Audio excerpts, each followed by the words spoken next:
Clearly, the gravity of the global situation is something every one of us are very much aware of, particularly in the region, arising out of the development of the congregation happening in Selangor, the Tabligh movement, the number of people who now have been found to be positive in Malaysia, in Brunei, and to a lesser extent in Singapore, has escalated day by day and in alarming numbers.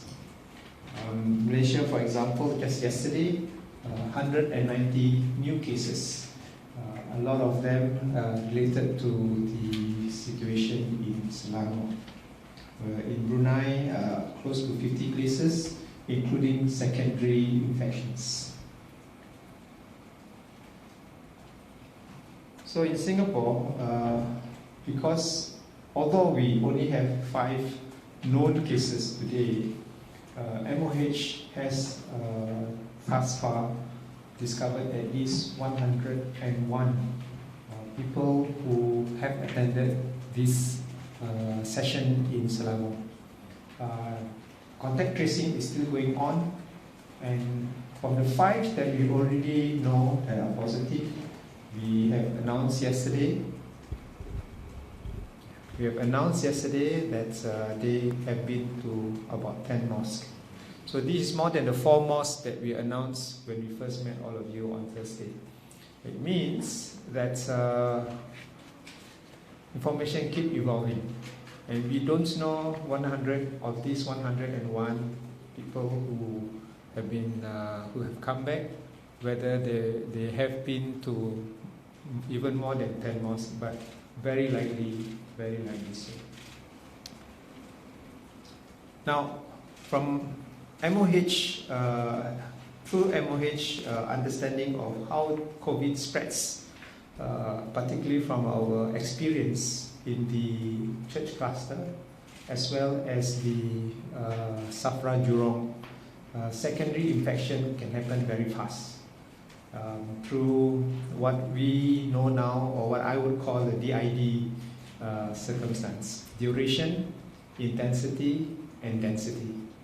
So as long as these 3 factors come together, where you stay long with each other, there's a very close contact of many people in one place, as well as very strong interaction with one another, and long time of interaction with one another, the chance of secondary infection passing on one to another is very high, which is the case for many religious activities too. And MOH advised, therefore, looking at the graphically, we are sent to all of you to illustrate that from one case to many other cases, in a matter of days, if not weeks, it goes very fast. The good news though, if you can circuit break it quickly, it comes down very quickly. So we take advice from MOH to circuit break the situation, take the correct precaution, and getting the support of our community leaders to extend the closure of our mosque for 14 days, starting from 13th of March that we announced last week.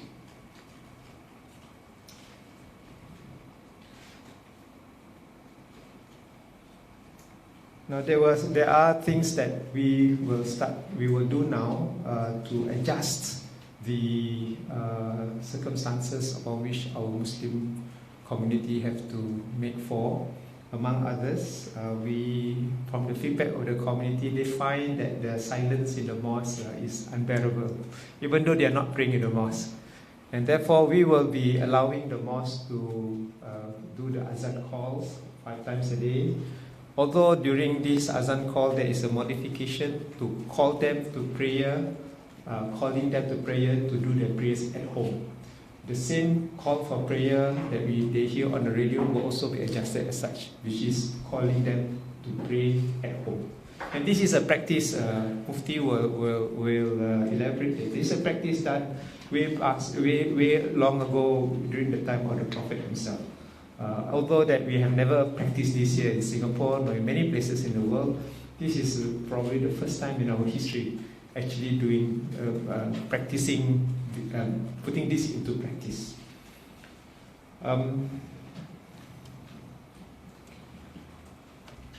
As we do the circuit breaking, we also will work with the mosque to implement enhanced measures the time at when the mosque open on the 27th. On the 27th, which would be about the time of the first, or the Friday. It's a Friday, and therefore there will be a Friday prayers on that day. What will we do when the mosque open?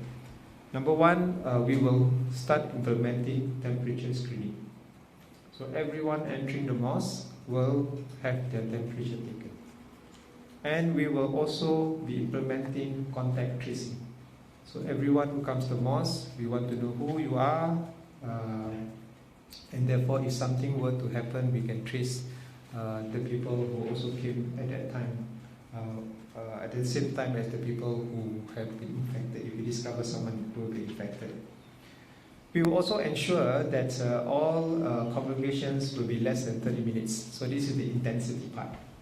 Less than 30 minutes, which means that the sermons in the mosque together with the prayer session will be done within 30 minutes.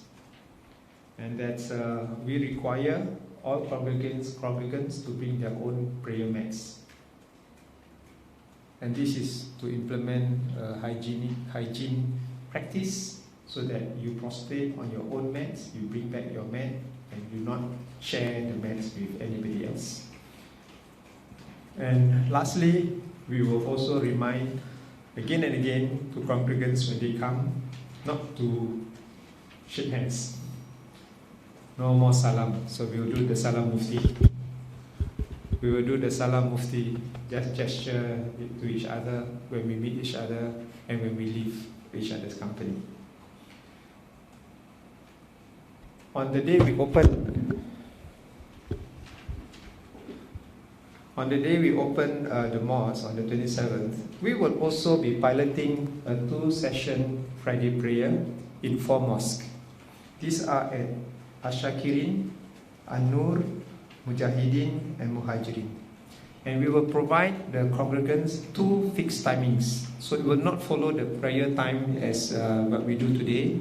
We will do it at fixed timing so that congregants will know when a prayer session starts and when one end and the other one will start. So we give time for transition between one another. So we want to practice this in our mosque, 4 mosques first. As we learn how to operationalize this, we will do it in more mosques. And this is again to bring down the density. Bring down the density of any time a mosque, of the number of people at any one time congregating at a mosque. And we will also provide information. We are testing out some software to mosque congregants to know how many people are in the mosque, and that they shouldn't be coming anymore for that particular session because it's already full. So we will be testing the software, and then congregants can check whether a mosque is already full or whether they should come to the second session. So we will use technology to inform mosque congregants. At the same time, between now and I think for some foreseeable future, the Office of the Mufti and the mosque will roll out more online content.